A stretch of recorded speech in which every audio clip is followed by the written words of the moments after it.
안녕. 역사하는 민규쌤입니다. 자, 오늘 6월 9일 모의평가 보느라 모두 고생 많았습니다. 선생님들 지금 파일을 막 보고 대략 살피고 지금 영상을 찍고 있는데요. 선지가 혹은 자료가 생소한 경우가 간혹 있었습니다. 그런데 꼼꼼히 보면 문제를 푸는 데는 크게 지장은 없었다라고 생각이 돼요. 자, 1번부터 쭉 보겠습니다. 1번입니다. 가 지역의 고대 문명에 대한 설명으로 옳은 것은 나름 이 영상 컨텐츠를 활용한 문항이네요. 자, 고대 문명 첫 번째 붙박이형 문제죠. 가 문명의 나일강유역 그리고 기출에서 많이 나온 투탕카멘과 미라 이런 것들로 바로 알 수가 있겠습니다. 요 문명은 바로 이집트 문명이 되겠죠. 우리 문명 파트에서 항상 1번 문제가 출제가 되는데 가장 많이 출제되는 것이 메소포타미아 문명과 이집트 문명입니다.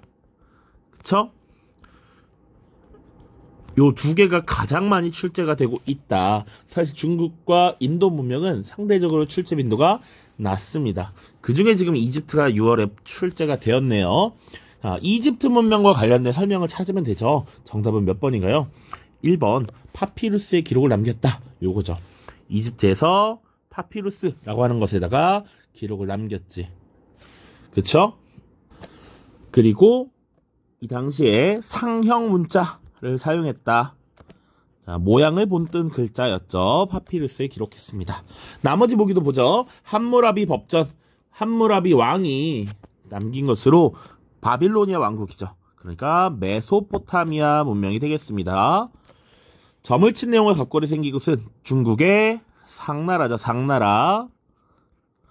크레타 섬을 중심으로 발전하였다. 이건 그리스 문명이지. 그리스 지역의 문명. 하라파와 모헨조다로 건설. 이것은 인도 문명이라고 보시면 되겠습니다. 자, 2번입니다. 가왕조에서 있었던 사실로 옳은 것은 앞에 문제를 빨리 본다고 해서 황소의 난 보고 끝내면 안 돼. 두 번째 줄부터 보면요. 탕구트족이 성장하는 계기가 되었고요. 세 번째 줄에 한 세기가 넘게 지나 등장한 이원호는 탕구트족의 발전을 이끌었고 쭉쭉쭉 이원호는 아버지에게 이제 가 나라에 대한 신앙으로도 그만두자라고 자주 말했는데 아버지가 말렸다는 것이지. 그러나 오래지 않아서 그는 이원호는 스스로 황제를 칭하고 가 국가를 군사적으로 압박해서 많은 물자를 세패로 받기도 하였습니다. 이원호, 탕구트족 이런 데서 힌트를 얻을 수 있지. 바로 서하라는 나라였습니다. 서하. 그리고 이 서하가 원래 섬기고 있던 나라, 그러다 나중에 압박하게 된 나라는 바로 송나라가 되겠죠. 송나라. 그러니까 이 송나라는 사실은 그전에는 거란 요 나라에 압박을 받았고요. 서하에도 압박을 받고요. 여진족이 세운 금나라에도 압박을 받고 심지어 여진에 의해서는 금나라에 의해서는 수도인 카이펑을 함락당하고 이만으로 항저우로 수도를 옮기기도 하죠. 그러니까 지금 가 왕조는 송나라다라는 거 알 수 있습니다. 자, 그래서 송나라와 관련된 송나라 왕조에서 있었던 사실로 옳은 것은 정답은 2번이 되겠죠. 왕안석의 신법이 추진되었다. 송이라고 하는 나라가 문치주의를 채택하면서 군사력이 약했는데 이때 다른 이민족 국가로부터 공격을 많이 당하게 되었고 지속된 전쟁에서 패배로 인한 세패 지출로 재정적 압박을 많이 받았다. 그래서 재정 위기를 타개하고 군사력을 강화하기 위한 신법이라고 하는 것이 추진되었죠. 청묘법이라든지 시역법이라든지 보가법, 보마법 이런 사례들 우리가 다뤘었습니다. 자, 보기 보죠. 1번 수호전이 유행하였다. 수호전, 삼국지연이 이런 거 유행한 거 명나라고요. 조용조 제도 당나라죠. 균전제라고 하는 걸 실시하고 그것을 기반으로 세금을 거두는 조용조 제도 실시했습니다. 윈강 룩말석굴 사원 위진남북조 시대 특히 북조 때 이 오호라고 하는 이민족 왕조들이 불교를 적극적으로 받아들이고 진흥시켰습니다. 자, 대운하건설 하면 바로 수나라가 되겠죠. 오른쪽입니다. 밑줄 친 이 폴리스에 대한 설명이야. 이미 폴리스라고 단서를 좁혀줬어. 그러면 우리 그리스 세계에서 찾아볼 수 있는 것이고요. 우리가 사실 다루는 것은 아테네와 스파르타밖에 없잖아. 둘 중 하나다. 물론 수업 때 테베 이런 거 언급은 했습니다만, 자, 기원전 465년경에 강력한 지진이 이 폴리스를 덮쳤다. 그런데 이를 기회로 삼아 헤일루타이가 일제히 봉기, 반란을 일으켰다라고 되어 있습니다. 자, 헤일루타이라고 하는 것은 스파르타가 피정복민을 강압적으로 통치하면서 지금 압박하고 있는 이 군국주의적 통치를 보여주는 대표적인 사례잖아. 사례. 특히 헤일루타이는 예속된 농민이야. 사실상 노예와 가까운 예속 농민이었고요. 그리고 반자유인으로서 헤일루타이와 함께 페리오이코이라는 존재들도 있었죠. 요거 스파르타에 대한 설명이다. 그럼 스파르타와 관련된 설명으로 옳은 것을 고르면 돼. 정답은 뭡니까? 자, 아테네가 제국화되는 과정에서 아테네와 맞서서 그리스의 여러 폴리스들의 동맹을 이끌었던 것, 그게 스파르타였지. 그 동맹이 바로 펠로폰네소스 동맹이었습니다. 자, 1번 솔로니 개혁을 단행한 것 그리스 세계죠. 그리스의 아테네입니다. 파르테논 신전 역시 아테네고요. 밀로의 비너스상 요거 아테네입니다. 근데 요거 많이 보던 선지는 아니야. 밀로의 비너스상 그리스입니다. 그리스. 자, 그리고 그리스인과 페르시아인의 혼인을 장려해서 본인도 페르시아 왕의 딸과 결혼하기도 했어. 알렉산드로스입니다.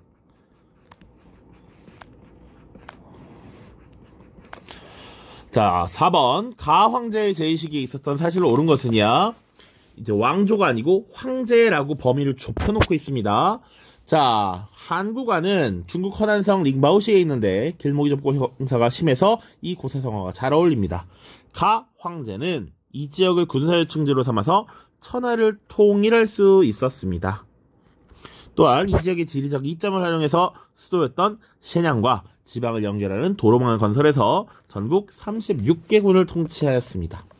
천하 통일, 수도가 셰냥, 이게 진짜 큰 힌트. 그리고 전국 36개군을 통치하였다. 우리 천하를 통일한 국가라고 하면 중국 역사잖아. 딱 봐도 중국이잖아. 진이 있고요. 수가 있고요. 굳이 따지면 뭐 송도 따질 수는 있겠죠? 이 정도입니다. 이 정도. 왜? 그 다음에 무너진 나라들은 사실상 뭐 중국의 영토를 크게 이어갔다라고 볼 수 있으니까 혼란스러웠던 시기를 정리한 것은 요 정도라고 볼 수 있어. 춘추 전국 시대를 정리한 진나라, 그리고 위진 남북조 시기의 혼란을 정리한 것이 수나라, 그리고 5대 10국 시기를 정리한 것이 송나라입니다. 이 중에 하나인데 수도가 셰냥이었다라고 하는 거 기억나? 수도가 셰냥이었다라고 하면 바로 진나라가 되겠죠. 자, 수나라의 수도는 그 뒤를 이은 당나라와 함께 장안이었는데 수도의 호칭 대흥이라고 불렀습니다. 송나라의 수도는 카이펑이었죠. 카이펑. 자, 그러니까 지금 진에 대한 설명이고 심지어 통일한 왕이니까 황제니까 진시황이 되겠습니다. 진시황. 자, 1번 군국제가 시행되었다. 요거 한 고조에 대한 설명이고요. 향거 리선제가 도입되었다. 요것도 한때죠. 3번 진승 오광의 난이 발발하였다. 자, 요게 매력적 오답인데 진나라가 진시황 다음에 황제라는 호칭을 사용하고 나서 그 뒤에는 이제 2세 황제가 등장하지. 호해라고 하는 인물. 그런데 이 호해 때 진승 오광의 난이 발발해서 무너지는 거니까 요것은 2세 황제입니다. 2세 황제. 시황제, 그 다음에 2세 황제. 균수법과 평준법 한 무제 때죠. 무제. 정답은 5번이 되는 거. 5번. 자, 흉노 세력을 북쪽으로 몰아내고 이 한족 농경민과 유목민의 사회를 분리한 것, 만리장성을 건설했잖아. 기존의 장성들을 연결해서 만리장성을 수축했다. 요게 진시황에 대한 설명이죠. 요거 매력적 오답이 있었다. 자, 그 다음 5번입니다. 가 인물에 대한 탐구 활동으로 가장 적절한 것은 법학자이면서 걸출한 이맘이며 인도의 수석법관인 가즈나위가 나에게 말하기를 델리는 이슬람교도에게 정복되었다라고 한다. 나도 대사원의 벽면에 그렇게 쓰여있는 것을 본 적이 있다. 또한 가즈나위는 가가 이 도시를 수도로 삼은 첫 번째 이슬람 왕조를 열었다고 알려주었다. 원래 가라는 인물은 가즈니와 호라산의 왕인 무함마드 알 고르의 노예였다. 이렇게 되어 있습니다. 이븐 바투타의 여행기에 쓰여진 거야. 자, 델리가 정복돼서 델리를 지금 첫 수도로 삼았대. 그리고 이슬람 왕조래. 요거 뭔지 알겠습니까? 바로 델리 술탄 왕조를 설명하는 거야. 델리 지역에서 이슬람의 지배자 술탄이 왕조를 연 것이지. 이걸 연 사람이 가라는 인물이고, 설명했을 때 구루 왕조의 노예 용병이었던 아이바크가 지금 인도에서 지금 왕조를 연 것, 델리 술탄 왕조입니다. 오케이? 그런데 우리 수업 때 델리 술탄 왕조와 관련해서 아이바크와 관련해서 얘기한 거 딱 하나였어. 바로 정답은 3번으로 가야 됩니다. 쿠투브 미나르가 세워진 이유를 조사한다. 아이바크가 델리 지역을 장악하고 정복하고 나서 세운 탑이 쿠투브 미나르였고, 델리 술탄 왕조 하면 이거밖에 나오지 않는다. 델리 술탄 왕조, 아이바크, 쿠투브 미나르. 델리의 수도를 삼았다. 끝. 이 이후에 아이바크가 세운 왕조 이후에 총 5개의 왕조가 번갈아 가면서 등장한다. 이 시기를 델리 술탄 왕조라고 하는 것이죠. 나머지 샤쿤탈라의 내용을 분석한다. 요것은 굽타 왕조 때죠. 굽타 왕조. 샤쿤탈라라고 하는 것은 일종의 희곡이었습니다. 힌두교, 그 당시 산스크리트어로 쓰여진 문학 작품이었다. 타지마할은 무굴 제국에서 샤자한이라고 하는 황제가 왕비였던 뭄타즈마할을 기리면서 지은 묘당이었다. 네브시름의 제도 오스만 제국이었고요. 마라타 동맹이 반란을 일으킨 것, 이것도 무굴 제국 시기에 인도 중부 지역에서 지금 반란을 일으키고 있는 것이다. 자, 무굴 제국 시기에 아우랑제브 황제가 이슬람 제일주의를 내세우고 다른 종교를 믿는 사람들을 탄압했다라고 했습니다. 이때 아우랑제브 황제가 죽고 나서 이제 대규모의 반란이 계속 일어나게 되는데, 대표적인 거 2가지가 우리 교과서에 나와 있었습니다. 첫 번째는 바로 지금 나와 있는 마라타 동맹의 반란, 그리고 시크 교도의 반란도 있습니다. 또 다른 교과서에 나와 있는데 우리 교과서에 없는 마이소르 전쟁, 뭐 이런 것들이 있습니다. 자, 그래서 마라타 동맹 인도 중부 지역, 시크 교도는 펀자브 지역에서 지금 반란을 일으키고 있다. 이렇게 보시면 돼. 6번으로 넘어갑시다. 가 왕조에 대한 설명으로 옳은 것은 가의 유민 중 일부는 메콩강 하류에 정착하였다. 이 가운데 특기할 만한 사례로 3천여 명에 함께 이주한 일이 있었다. 당시 이들은 자신들이 이자성의 군대에 의해 멸망한 가의 병사였고, 만주족에 대항하다가 광둥에서 이곳으로 망명해왔다고 주장한다. 하지만 상당수는 근해에서 활동하던 해적이었다. 응우옌 정권은 이들을 비엔호아와 미토 지역에 살게 하면서 영토 확장에 앞장세워 큰 효과를 보았다. 지금 우리 교육과정에서 베트남사, 동남아시아사가 전근대사가 많이 사라져 있습니다. 그래서 응우옌 정권 이런 거 다루지 않았는데, 지금 보면 자신들이 이자성의 군대에 의해 멸망한 가나라가 뭔지만 알면 되잖아. 이자성의 난으로 멸망한 국가, 명이죠, 명. 그치? 그리고 이자성이 명의 이 본거지를 장악했었는데, 나중에 오삼계를 비롯한 인물들이 만리장성을 오픈해줬다고, 미드 열어줬다라고 했죠. 그래서 후금이, 청나라가 밀고 들어오게 된다. 어쨌거나 가는 지금 명나라를 말하는 것이고, 명나라와 관련된 설명은 바로 몇 번이야? 딱 지금 보면 정답이 딱 나와야 돼. 정답은 정답 5번이 되겠죠. 북부 베트남 지역까지 점령을 했습니다. 그 명나라의 영토 확장. 자, 나머지 봐. 군기처를 설치하였다. 요거 많이 봤습니다. 청나라 때 옹정제 때죠. 옹정제. 파스파 문자 몽골이니까 원나라가 되겠고요. 구품중정제를 폐지하였다. 위진남북조 시기에 시행되던 구품중정제 폐지. 그리고 과거제 시행 수나라. 만한병용제 만주족과 한족을 동수로 혹은 비슷한 수로 임명하는 것 청나라의 회유책이었죠. 오케이. 7번입니다.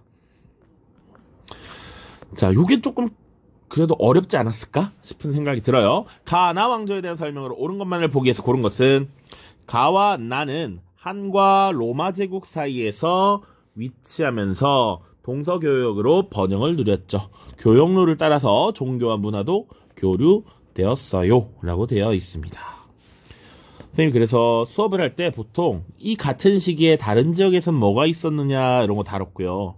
정말 씁쓸하게도 푸르샤프라라고 하는 수도가 찍혀있네. 지금 여기가 인도 반도죠. 인도. 자, 인도의 서북 지역에 지금 영토를 장악하고 있어. 중앙아시아 지역을 장악하고 있었다. 비단길을 장악했다.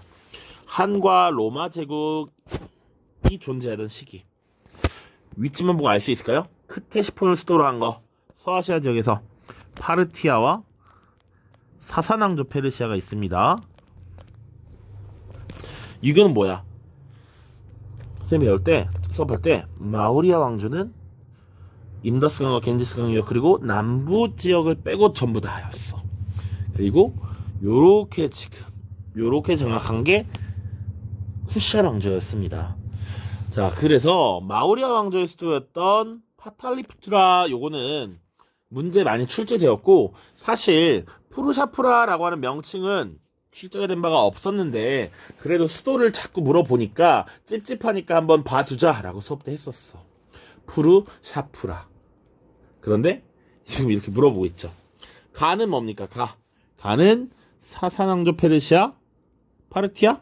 시기는 파르티아가 맞죠. 파르티아가 기원전 3세기부터 3세기 초까지였다.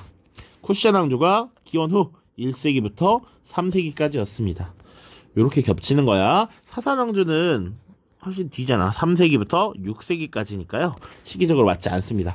가 파르티아, 나 쿠시안입니다. 자, 설명 봅시다. 가 마니교가 등장하였다. 마니교가 등장한 것은 사사왕조 페르시아니까 정답이 될 수 없다. 가 이란 계통의 유목민이 세웠다. 파르티아 맞죠? 이란계 유목민. 나 간다라 미술 양식이 발달하였다. 정답이고요. 나 이거 리을 에프탈의 침략을 받은 것은 굽타 왕조였잖아. 굽타. 그러니까 정답은 니은 디귿이 되겠네요. 정답 3번입니다. 8번 문제 보시죠. 가막부 시기. 막 보니까 일단 어느 나라겠다. 일본의 역사를 지금 물어보고 있겠다. 명문무사 가문 출신인 그는 고다이고 천황의 막부 토벌에 가담하였다. 요 일본의 시기 고다이고 천황이 권력을 천황으로서 상징적 존재가 아니라 실제 실권을 잡기 위해서 나섰고, 이 시기가 이제 고다이고 천황에 대항하는 새로운 천황이 남쪽의 막부에 의해서 세워지는 남북조 시대다. 자, 두 차례에 걸친 원의 침입을 막느라 쇠퇴해진 막부는 더 이상 명맥을 잇지 못하였다. 그리고 얼마 후에 그는 천황과 갈라서고 동생과 함께 교토를 중심으로 가를 새롭게 수립하였다.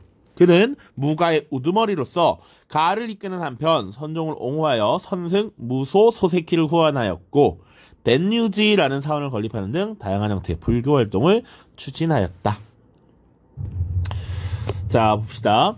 원의 침입을 막느라 쇠퇴해진 막부, 요거 뭡니까? 13세기쯤 위기를 맞이한 거 가마쿠라 막부였고, 이 이후 새롭게 수립된 막부 가마쿠라 다음이면 무로마치 막부가 되겠죠. 가는 지금 무로마치 막부이다. 무로마치 막부 하면 꼭 기억해야 되는 건 뭐냐? 지금 명나라와 감합무역을 실시했다라는 것이죠. 무로마치 막부가 명나라와 감합무역을 진행했습니다. 오케이? 자, 보기 볼게요. 난학이 융성하였다. 난학이란 란가쿠라고 해서 네덜란드로부터 들어온 서양의 학문을 말하지. 에도 막부 시기고요. 견수사가 파견되었다는 훨씬 전이잖아. 6세기 말 7세기 거의 보통 이제 야마토 정권 시기가 되겠죠. 자, 와카 문학이 등장하였다. 와카 문학이 등장한 것은 9세기 초 이제 국풍문화가 발달하면서 가나 문자가 생겨나고 그것으로 이제 시를 지어내는 요런 것들이 발달한 것이죠. 산킨고타이 제도는 에도 막부 시기에 당시 지방의 무사들을 통제하기 위한 제도로서 시행한 제도였죠. 9번입니다. 가왕조에 대한 설명으로 옳은 것은 가는 시아파의 도움을 받아서 성립하였지만 점차 시아파를 탄압하였다.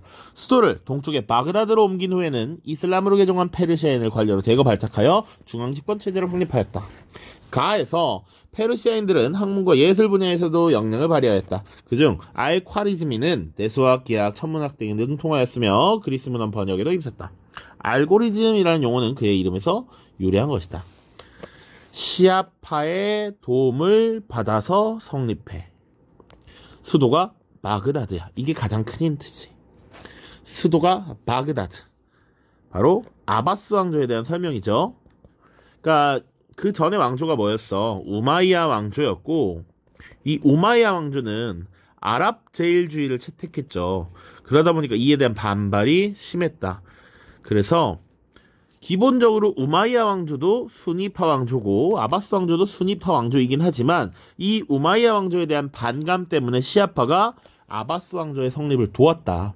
비아랍인과 시아파의 도움으로 아바스 왕조가 들어섰고 수도를 바그다드로 옮긴 것이지. 자, 나온 김에 우마이야 왕조의 수도 다마스쿠스입니다. 다마스쿠스 봅시다. 자, 아바스 왕조에 대한 설명으로 옳은 것을 고르는 거죠.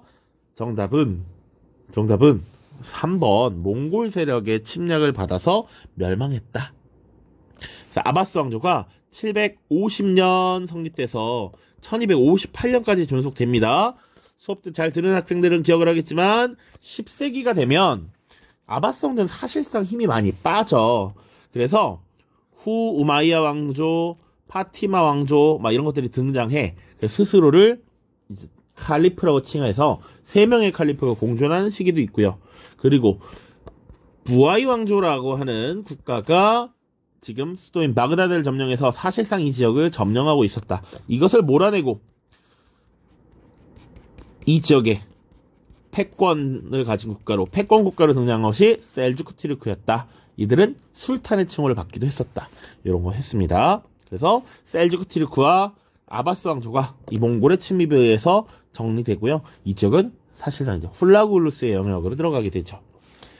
자, 봅시다. 이스마엘 1세에 의해서 건국되었다. 사파비 왕조입니다.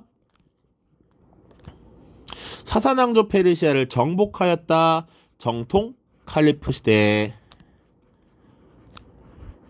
크림 전쟁에서 승리하여 러시아의 남하를 막았다. 오스만 제국에 대한 설명이고요.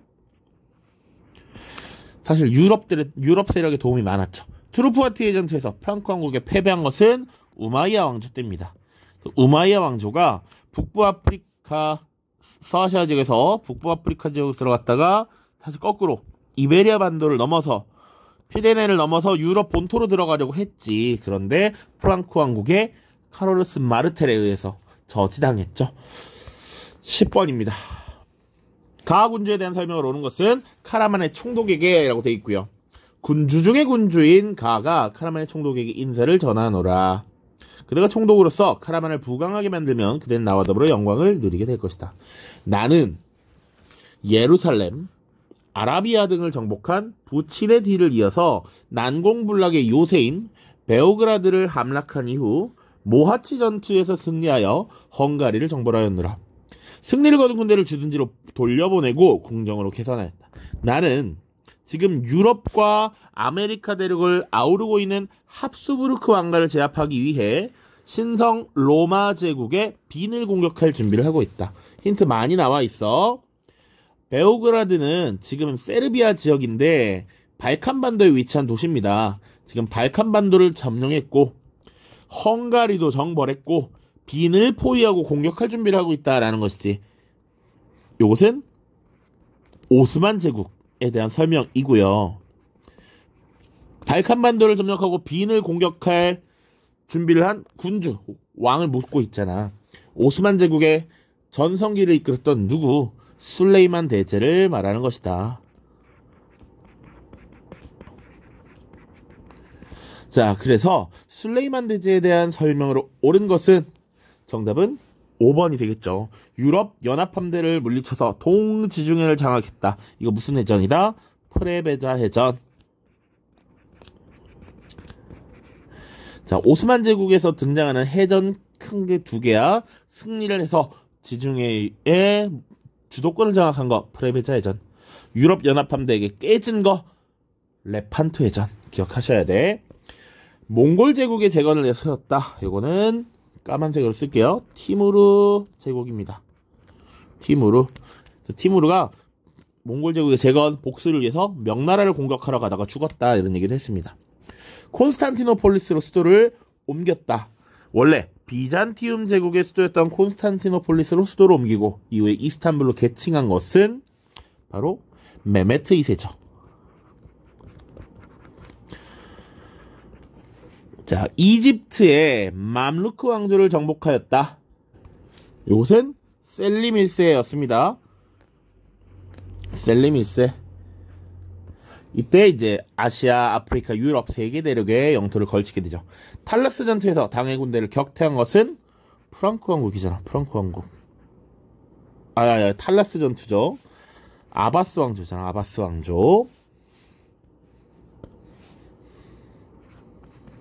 그래서 중앙아시아 지역 이 비단길을 장악하면서 무역의 주도권을 확보했습니다. 11번으로 넘어가죠. 밑줄 친 저에 대한 설명을 오는 것은 신성 로마 제국의 황제로서 나는 이 자리에서 너에 대한 처분을 결정할 것이다. 마지막 기회를 주겠다. 주장을 철회하겠느냐? 저의 주장은 성서에 근거하고 있습니다. 사람은 오직 신의 은총으로 믿음을 통해서 구원에 이를 뿐 교황에게는 사람의 죄를 용서할 권한이 없습니다. 면벌부 판매도 부당합니다. 저희 주장을 철회할 수 없고 철회하지도 않겠습니다. 면벌부 판매를 비판하고 성서로 돌아가자라고 하는 종교 개혁을 주장한 인물이죠. 특히 면벌부 판매에 반대하면서 나타난 인물 루터입니다. 루터, 마틴 루터야. 루터와 관련된 설명으로 옳은 것은 정답 5번 95개조 방방문을 발표해서 교회의 잘못을 비판한 것이다. 자, 실수로 영상을 꺼버려가지고 이어서 하겠습니다. 지금 루터, 그래서 정답은 95개조 방방문 발표라고 이렇게 체크를 했고요. 예수회를 설립한 것은 이그나티우스 로욜라라는 인물입니다. 로욜라. 크리스트교 강요 칼뱅이고요. 데카메론 보카치오입니다. 보카치오. 우신예찬 에라스무스가 되겠습니다. 우리 종교개혁단원에서 특히 이제 칼뱅과 루터 다루게 될 텐데 요거 특히 칼뱅과 루터를 중심으로 잘 기억해 두시고요. 나머지도 이제 보기에 출제되었으니까 언제든지 출제가 되어도 이상하지 않다. 자, 다음입니다. 12번입니다. 밑줄 친 이 제국에 대한 설명으로 옳은 것은 이라고 되어 있습니다. 자, 이 제국의 수도인 테노치티틀라는 호수에 있는 섬에 건설되었어요. 중심부에는 성벽으로 둘러싸인 왕궁과 신전 등이 있었고 도시 안에는 많은 운하가 건설되었으며 왕래가 편리했습니다. 인구가 약 30만 명에 달했습니다. 테노치티틀란 지금 위치 보시면 여기가 북아메리카, 여기 이제 지금의 멕시코 지역에 해당하죠. 그리고 밑으로가 이제 라틴 아메리카가 되겠습니다. 자, 그래서 여기는 지금 이 제국은 아스테카가 되겠습니다. 그래서 지금 아메리카 문명할 때 선생님이 암기 팁 알려줬었죠. 이 지금 멕시코 지역에 아스테카 문명 그리고 안데스 산맥 그 부근에 잉카 문명이 있었습니다. 그래서 선생님이 아잉 이렇게 외우라고 했었고, 내가 이렇게 아잉 하면 니네 짜증나지? 그래서 죽방을 딱 때린다 그러면 코피가 나게 돼. 각각 코르테즈와 피사로에 의해서 문명이 붕괴되었다 라고 외우라고 했습니다. 아잉 코피가 났다. 코르테스 피사로 기억을 해주세요. 인구가 급감하게 되고 이런 모습들이 나타나죠. 자, 그래서 아스테카 문명, 아스테카 제국에 대해서 지금 설명을 고르면 되겠습니다. 자, 정답 뭐야? 바로 2번 코르테즈에 의해서 정복되었다. 아잉 코피 이렇게 외우면 된다고요. 자, 보겠습니다. 아도아 전투에서 승리하였다. 승리한 것 에티오피아입니다. 에티오피아. 자, 이 에티오피아가 이탈리아와 싸워서 거둔 승리였습니다. 아도아 전투. 자, 그리고 포토시에서 은광을 개발하였다. 은광을 직접 개발한 것은 지금 이 지역으로 유입되어 온 에스파냐가 되겠죠. 아프리카에서 노예를 수입한 것, 이것도 뭐 에스파냐라든지 그것을 비롯한 여러 유럽의 제국주의 열강이 되겠습니다. 쿠스코에 태양신전을 건설하였다. 이 쿠스코가 잉카 제국의 수도였죠. 잉카 제국. 자, 잉카 제국. 그래서 지금 아메리카 문명을 물어본 문제가 등장을 했습니다. 자, 다음입니다. 13번. 가 국왕에 대한 설명을 온 것은 유럽 미술사라는 주제로 되어 있고요. 이 그림은 이아생트 리고가 그린 가의 초상화입니다. 선생님도 이아생트 리고가 누군지 잘 몰라요. 초면입니다. 그런데 이 그림은 많이 봤고요. 이 밑에 답변에 분명히 힌트가 주어질 것이다. 이 작품은 절대군주인 가를 묘사하고 있는데 태양왕이라는 호칭을 받았다. 10cm가 넘는 하이힐은 키가 커 보이게 하는 효과를 주고 있고, 이 작품은 지금 절대군주의 권위를 잘 보여주고 있습니다. 프랑스의 지금 절대군주라는 것이죠. 태양왕이라는 게 사실은 어떻게 보면 가장 큰 힌트가 될 수 있겠습니다. 절대군주 태양왕 루이 14세에 대한 설명이죠. 루이 14세. 그래서 프랑스의 절대왕정을 대표하는 왕이었습니다. 루이 14세 당시 국왕에 대한 설명으로 옳은 것은 정답은 1번이 되겠습니다. 1번. 콜베르를 등용해서 중상주의 정책을 펼치게 되죠. 그리고 보호무역 이런 것들. 그래서 이 당시에 경제정책을 콜베르티즘이라고도 부르기도 합니다. 자, 2번 무적 함대를 격파하였다. 이것은 영국의 엘리자베스가 되겠고요. 이것은 지금 러시아 혹은 프로이센 같은 국가들이 되겠습니다. 시기에 따라서는 오스트리아도 여기 포함이 될 수 있습니다. 자, 그리고 레판토 해전에서 승리한 것 대표적인 국가 에스파냐가 있습니다. 에스파냐. 5번 슐레지엔 지역을 차지했다. 이것도 이제 프로이센 혹은 뭐 오스트리아 이런 국가들이 되겠습니다. 나누어서 갖게 된 것. 자, 그래서 정답은 1번 콜베르를 등용하였다가 되겠습니다. 유럽의 절대왕정과 관련해서 지금 물어보고 있습니다. 자, 14번입니다. 가의 통일운동에 대한 설명으로 옳은 것은 이라고 되어 있어. 자, 베르디는 음악으로 민족의식을 고양하였다. 베르디. 오페라 나부코 중 히브리 노예들의 합창에서 잃어버린 조국, 아름다운 나의 조국을 그리는 마음을 표현하여 열광적인 호응을 받았다. 당시 오스트리아의 간섭에 맞서서 가의 통일을 추진하던 사르데냐의 국왕 비토리오 에마누엘레 2세의 이름과 별칭에서 머리 글자를 따면 베르디가 되기 때문에 비바 베르디라는 문구가 통일운동의 구호로도 쓰였다. 오스트리아가 간섭을 벌였고 통일을 추진하던 사르데냐의 국왕이라고 돼 있어. 여기서 힌트를 얻어야 됩니다. 사르데냐가 주로 이탈리아의 중부, 북부 지역을 지금 통일하는 주체가 되었고요. 남부에서는 가리발디가 활약을 하고 있었죠. 그래서 이곳은 이탈리아의 통일운동을 보여주는 것이다. 이에 대한 설명으로 옳은 것은 바로 3번이 되겠죠. 가리발디가 시칠리아를 정복하였고, 이 가리발디가 이탈리아 남부를 점령한 뒤에 이제 사르데냐 왕국의 이 비토리오 에마누엘에게 영토를 바치는 이런 모습을 통해서 이탈리아의 통일이 완성이 된 것이죠.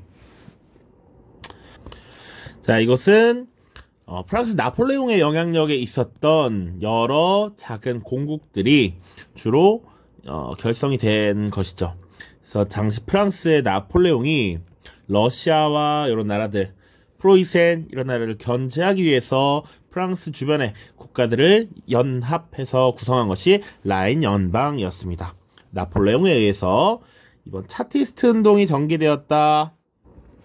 이것은 영국에서 선거법 개정, 선거권을 요구하면서 등장한 것이었죠. 자, 그 다음 4번 지식인들의 브나로드 운동, 러시아이고요. 부르젠샤프트 운동이 일어났다. 요거 프로이센이 되겠습니다. 심지어 다 통일운동과는 거리가 먼 내용들이에요. 15번입니다. 가정부에 대한 설명으로 옳은 것은 임시정부는 타도되었습니다. 임시정부 강력 대다수감이 체포되었습니다. 가는 모든 나라의 인민에게 민주적 강화를, 모든 전선의 휴전을 지체 없이 제한하겠습니다. 가는 지주와 귀족 수도원이 소유한 토지를 무상으로 양도받아 농민위원회가 가난하게 하고 군대를 철저히 민주화하여 병사의 권리를 지키겠습니다. 노동자 생산 관리를 확립하고 도시에는 곡물이, 농촌에는 생활 필수품이 공급되도록 배려하고 러시아에 사는 모든 민족에게 진정한 자결권을 보장하겠습니다. 노동자, 병사, 농민들이여 혁명의 운명이 여러분의 손에 달려 있습니다. 혁명 만세. 토지를 무상으로 양도받아. 요거까지 같이 보면 되겠네요. 자, 그래서 카 정부에 대한 설명이야. 그러니까 요것은 지금 러시아 혁명 당시에 3월 혁명이 일어나고 그 이후에 임시정부가 수립되죠. 그 임시정부를 다시 이제 레닌이 무너뜨리면서 11월 혁명이 일어나게 되는 것이죠. 그래서 그 이후 볼셰비키 정부를 의미합니다. 이 정부에 대한 설명으로 옳은 것은 이라고 돼 있어. 자, 정답은 뭡니까? 정답. 지금 이 경제적 불안 이런 것들을 해소하기 위해서 신경제정책 넵라고 하는 것을 시행하는 것이죠. 그 이후에 이제 소련이라고 하는 국가가 창설되죠. USSR이라고 하는 국가가 등장하게 됩니다. 자, 농노해방령을 발표하였다. 요거 러시아의 알렉산드르 2세입니다. 알렉산드르 2세. 1860년대죠. 62년인가 그렇습니다. 포츠머스 조약 체결. 이거 러일 전쟁 기억나죠? 1905년이 되겠습니다. 1905년. 니콜라이 2세 때죠. 피해 일요일 사건을 초래하였다. 이것도 1905년. 러일 전쟁 패배, 그리고 경제적인 불안 이런 것들이 겹쳐지면서 지금 대규모의 시위가 발생한 겁니다. 독립국가연합을 결성하였다. 이것은 소련이 해체되고 나서잖아. 소련 해체 이후 1990년대까지 넘어와야 되는 것입니다. 다음입니다. 16번. 밑줄 친 기억 시기에 볼 수 있는 모습으로 가장 적절한 것은 제국의회 건설이라고 되어 있고요. 메이지 14년이라고 되어 있어. 메이지 14년 천황은 태정 대신 산조 사네토미에게 메이지 23년까지 국회를 개설하라는 칙유를 내렸다. 이 칙유에 따라 제국헌법 공포 이듬해에 의회가 개설됐다. 이로써 막부가 타도된 이후 의회가 개설될 때까지 20년 동안의 근대화 운동이 결실을 맺은 것으로 볼 수 있다. 자, 막부가 타도되고 왕정으로 복고된 것. 왕정으로 복고된 것이 1868년이죠. 그 이후에 메이지 천황 시기의 개혁이 메이지 유신이잖아. 메이지 유신 1868년입니다. 그리고 이후에 1880년대가 되면 의회 설립 운동, 의회 설립을 주장하는 자유민권 운동이 벌어지게 되죠. 그리고 실제로 제국 의회가 개설되고 하는 것은, 헌법이 만들어지는 것은 1889년입니다. 이 중간 시기에 있었던 일을 고르면 되는 것이죠. 자, 정환론을 제기하는 정치가, 이게 정답이 됩니다. 정환론. 이제 메이지 유신이라고 하는 것을 발행하면서 여러 개혁이 진행되는 와중에 한국과의 외교 관계를 다시 수립하려고 하죠. 조선과. 그런데 조선이 이를 거부했었어, 처음에. 그래서 그 이후에 운요 사건이라는 거 일으키고 조선을 강제로 개항시키잖아. 그러니까 1번이 정답입니다. 진주만 기습 공격 언제야? 이거 2차 대전 때잖아. 1941년입니다. 방공협정 체결 소식을 전해 듣는 시민. 방공협정이라고 하는 것은 일본이 독일과 체결한 것이죠. 2차 대전 이전에 공산주의 세력의 침략을 막는다라는 목적으로, 명목으로 지금 체결한 것입니다. 1936년이 되겠습니다. 미일수호 통상 조약 체결을 지켜보는 관리 훨씬 전이죠. 막부 시기야. 연도는 1858년입니다. 1854년에 미일 화친 조약을 먼저 체결하고요. 그 뒤 미일수호 통상 조약을 체결하죠. 시모노스키 조약이라고 하는 것은 청일전쟁의 결과 체결한 것이죠. 청일전쟁. 그래서 랴오등 지역에 대한 일본의 영유권을 얻게 되고 막대한 배상금을 얻게 되죠. 이것은 1895년이 되겠습니다. 그런데 사실 랴오등 반도는 삼국 간섭에 의해 반환하게 돼, 그것도 같이 기억해야 합니다. 자, 17번입니다. 가나 국가에 대한 설명으로 옳은 것은 식민지배 야욕을 앞세운 유럽의 주요 국가들은 토지와 자원의 약탈을 정당화하기 위해서 책임감을 내세웠다. 유럽 밖의 야만인에게 문명을 전파할 책임이 유럽인에게 있다는 것이다. 이른바 백인의 짐이라는 논리는 제국주의 정책을 뒷받침하는 명분이 되었다. 19세기 말 유럽 열강은 최대한 많은 아프리카 땅을 집어삼키려는 광란의 경쟁에 뛰어들었다. 가는 이집트와 우간다를 점령하였고 나는 알제리, 마다가스카르 등을 차지하였다. 리비아와 소말리아, 토고 등도 유럽 열강에 의해 점령되었고 20세기 초에는 아프리카 대륙 대부분이 유럽의 식민지로 전락하였다 라고 되어 있네요. 요거 국가를 외워야 합니다. 자, 지금 이집트, 우간다를 점령했다. 이집트가 하나의 핵심이야. 이집트. 그래서 이 영국이 이집트와 그 밑에 수단 이런 나라를 점령했고요. 그리고 또 기억해야 되는 건 뭐이겠습니까? 남아프리카 공화국, 지금 남아프리카 공화국 지역을 장악하면서 이 남북으로 아프리카 대륙을 장악하려고 했다. 그치?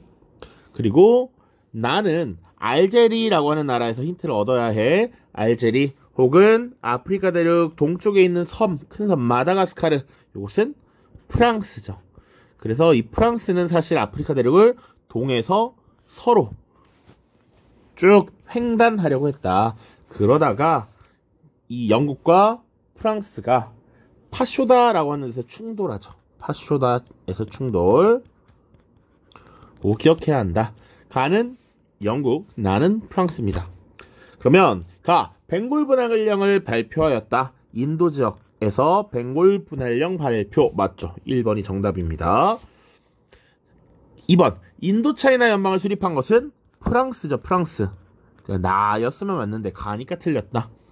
플라시 전투에서 승리하였다. 플라시 전투는 인도 지역의 주도권을 두고 영국과 프랑스가 대결한 것이었는데 누가 이겼다? 영국이 이겼다. 헤레로족의 봉기를 진압하였다. 이 헤레로족은 나미비아 지역의 부족인데 독일이 강력하게 진압을 해서 문제가 되었죠. 가나 모로코에서 2차례 대립하였다. 이것은 독일과 프랑스의 충돌이었습니다. 그래서 가나와는 관계가 없죠. 18번입니다. 밑줄 친 나에 대한 설명으로 옳은 것은 총리께서는 중화민국의 약법을 수호하기 위해 위안스카이를 토벌하려 하셨습니다. 이후 군벌 세력이 확장되고 있을 때 총리께서는 황푸 군관학교를 세우고 국민혁명군을 창설하여 북벌의 기초를 마련하셨습니다. 나는 총사령관으로서 국민혁명군을 이끌고 북벌에 나섰습니다. 국민혁명을 완수하였고 국가의 독립적 지위도 쟁취하였습니다. 이거는 조금 난이도가 그래도 떨어지네요. 장제스에 대한 설명이죠. 장제스, 국민혁명의 완수, 황푸 군관학교, 국민혁명군, 북벌 이런 것들이 힌트가 되겠습니다. 자, 그러면 이 장제스에 대한 설명으로 옳은 것은 자, 시안 사건으로 감금되었다. 이게 정답이 되겠죠. 이 장제스가 사실은 중국 국민당을 이끄는 대장격이었는데 1936년, 37년 이제 일본이 중국의 본토를 침입하려는 모습을 보였다 이거지. 그럼에도 불구하고 이 국민당을 이끌고 있는 장제스는 일본은 안중에도 없이 공산당과 싸우는 데만 집중을 하고 있었단 말이야. 그래서 이런 장제스를 제어하기 위해서 장제스를 감금하는 이런 모습이 나타나 그 사건이 시안 사건이고요. 그 이후 장제스가 오케이 알겠다 라고 해서 제2차 국공합작이 이루어지게 됩니다. 자, 그래서 정답은 2번이고요. 자, 인민공사를 조직한 건 마오쩌둥이 되겠고요. 중국 동맹의 결성 순원입니다. 변법 자강운동 량치차오라고 하는 인물, 그리고 황제제도의 부활 시도, 이것을 제운동이라고 합니다. 위안스카이가 되겠습니다. 19번입니다. 가 정권 시기에 있었던 사실로 옳은 것은 가는 사회주의자를 비롯한 정치적 반대자, 사회적 약자, 집시 등 여러 부류의 사람을 학살했다. 그 중에서도 유대인에 대한 만행은 전례 없이 참혹한 것이었다. 집권과 더불어 유대인 탄압의 수위를 높여가는 가는 전쟁 중에 결국 유대인 문제의 최종 해결에 착수하였다. 그것은 유대인의 절멸을 의미하였다. 이를 위해 유대인들을 아우슈비츠와 트레블링카 등 가스실이 구비된 수용소로 이송했고요. 많은 유대인이 도착 얼마 지나지 않아 학살되었고 죽을 때까지 강제 노동에 시달린 사람들도 있었습니다. 이때 약 600여만 명에 달하는 유대인이 희생되었을 것으로 추정됩니다. 2차 세계대전 당시 히틀러 정권이죠. 히틀러. 가는 지금 히틀러가 되겠습니다. 자, 히틀러 정권 시기에 있었던 사실로 옳은 것은 자, 1번 국제연맹은 1차 대전의 이후 1920년에 창설이 되고요. 카이로 회담이 1943년에 있습니다. 요게 정답이 됩니다. 히틀러, 독일은 이 히틀러가 정권을 잡은 것이 33년이 되겠습니다. 그러니까 지금 1933년에 총통 수상으로 임명이 되면서 권력을 잡게 되고요. 이후 2차 대전 막바지 45년에 이제 자살을 하게 되는데 요 집권기 사이니까 카이로 회담이 정답이 됩니다. 히틀러가 권력을 잡고 있었던 시기니까 파리 강화 회의 1919년이었죠. 제1차 대전에 패배를 묻는 것이었고 뉘른베르크 전범 재판은 2차 대전 종료 이후니까 훨씬 뒤가 되겠지. 파시스트 당의 로마 진군, 당시 무솔리니에 의해서 로마 진군이 진행된 것은 히틀러가 집권하기 전입니다. 이전이야. 그래서 이후에 히틀러가 무솔리니와 같이 베를린 진군을 시도하려 한 적이 있다. 그 정도만 보시면 됩니다. 20번 마지막입니다. 밑줄 친 이 회의에 대한 설명으로 옳은 것은 인도네시아에서 29개국 대표가 국제회의를 열었다. 문화적, 인종적으로 두드러진 공통점이 없지만 한 가지 점에서 모두 일치했는데 바로 제국주의 열강 식민 통치를 겪거나 그에 맞서는 반식민주의의 역사를 경험한 것이다. 이들은 식민주의가 이제 군사적 침략, 영토 점령이라는 노골적 방법이 아니라 경제적, 문화적 지배라는 형태로 바뀌어 여전히 강력한 힘을 발휘하고 있다는 의견을 같이 했다. 인도네시아의 대통령 스카르노는 식민주의에 대한 적개심으로 각국 대표 인민이 하나로 뭉쳐 저항해야 한다라고 외쳤다. 지금 이 미국과 소련을 중심으로 하는 세계와 벗어나서 그 외에 제3세계 형성이라고 하는 것을 보여주고 있는 것이죠. 인도네시아의 반둥회의가 되겠습니다. 반둥회의. 자, 그러면 정답이 몇 번이 됩니까? 정답. 바로 1번이 되겠죠. 비동맹 중립주의. 미국을 중심으로 하는 자본주의 제1세계, 소련을 중심으로 하는 제2세계 어디에도 들어가지 않는 중립을 취하겠다 라는 것이지. 자, 냉전체제의 성립의 계기가 되었다라고 하면 뭐 트루먼 독트린 같은 것이 되겠죠. 미국의 대통령이었던 해리 트루먼이 발표한 선언입니다. 1947년 이런 것들이 있다. 자, 그리고 마스트리흐트 조약 체결로 이어졌다. 요것은 나중에 이제 EU의 결성으로 연결이 되는 것이고요. 경제협력기구인 코메콘을 결성한 것은 1955년이 되겠습니다. 경제상호 원조회의가 되겠죠. 소련이 주도가 된 것입니다. 냉전이 격화되고 있는 과정에 전략무기 제한 협정을 체결하였다. 요것은 미국과 소련이 자꾸 이 경쟁이, 군사력 경쟁이 격화되다 보니까 체결한 것이 솔트라고 하는 전략무기 제한 협정이었죠. 1969년이었습니다. 자, 여러분들 오늘 고생 많으셨고요. 이 문제가 꽤나 까다로운 문제들이 있었다. 그리고 뭐 자료들도 생소한 것들이 많았고요. 기존에 기출문제를 분석하면서 보기를 집중적으로 봤는데 생각보다 새로운 경향성이 드러나고 있는 것 같다. 그래서 9월 그리고 대수능 때도 철저히 준비하지 않으면 실수할 수 있다. 선생님이 지금 사이트를 보니까 메가든 EBS든 보면 1컷은 보통 한 48점 정도로 형성될 것으로 보여집니다. 자, 아무튼 오늘 고생 많으셨고요. 다음 시험 때 더 좋은 모습으로, 더 나은 모습으로 만나갔으면 좋겠습니다. 모두 고생 많았습니다. 안녕.